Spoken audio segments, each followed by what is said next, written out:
Kirsten is now a 22-year-old college student. Same character from the Univercail series. These stories take place after the Univercail books in the timeline. Part 1, Tales of the Universal Knights. When most people think of space travel, they typically don't associate it with dragons. Well, what if I told you that dragons figured out how to become just as advanced as humans are in 2085? Would you dare to believe me that I voyaged with them?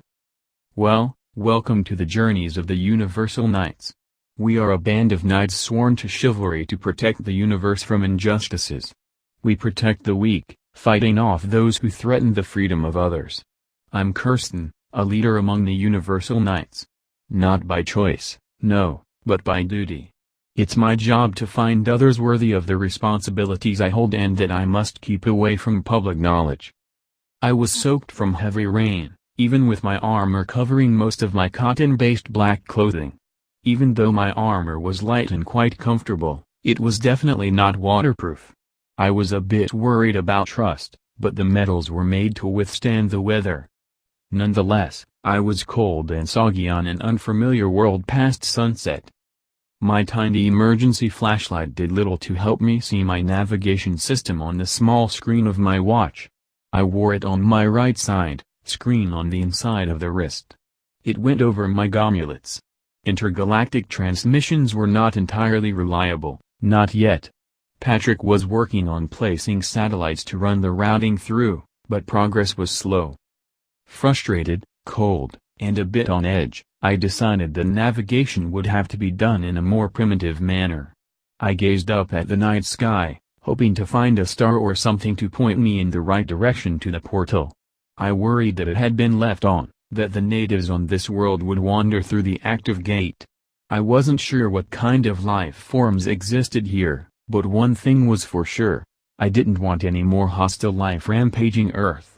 Not after I had witnessed the Dragon King of Fire's Kian kill many of my own kind and left them without warning of his declared war. The sky didn't provide me with much help. I didn't know the star charts for this world. None of the Universal Knights would know more than I did from the surface of the planet.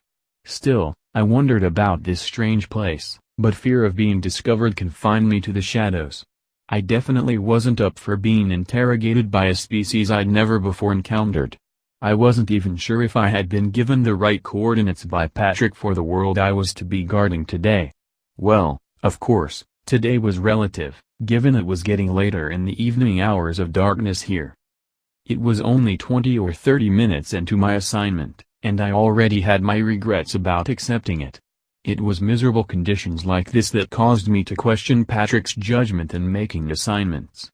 Our purpose was to protect other worlds, not sit around and wait to be attacked. I felt a tinge of nervous energy travel up my spine and into my shoulders with this thought. I didn't want to be a target and die off-world. Besides, I was expected to be in an exam tomorrow. Exam, great. I forgot again. This whole deal with keeping up a double life was doing a number on my studies.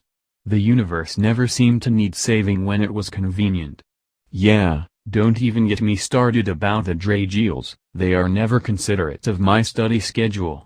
Dragiels, the nasty crossbred eel dragons, were mightily ruthless too, with a craving for destruction. Sometimes getting off-world was a relief for me, I'll admit. It was after all nice to get away from my routine for a while, but lately, even my off-world travels have been a bit dull. I'd rather make contact with a friendly species for once who appreciated the presence of the Knights rather than a hostile one who told Patrick and Josiel to stay away from them and their galactic affairs.